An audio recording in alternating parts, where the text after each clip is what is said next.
ડભોઈ મહુડી ભાગોળ railway ફાટક number 21 3 દિવસ રાત્રિના સમયે 3 દિવસ બંધ રહેનાર હોવાથી રાત્રિના સમયે સરિતા ફાટક પાસેથી વાહન વ્યવહાર ચાલુ રહેશેની સૂચનાનું બોર્ડ લગાવવામાં આવ્યું છે।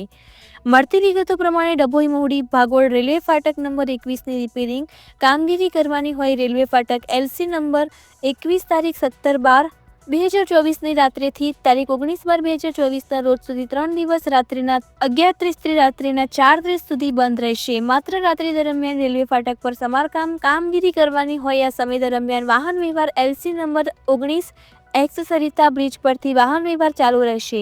3 દિવસ સુધીની રાત્રિ દરમિયાન 5 કલાક ફાટક બંધ રહેશે। વાહન ચાલકોએ નોંધ લેવા રેલવે પ્રશાસન દ્વારા જણાવવામાં આવ્યું છે।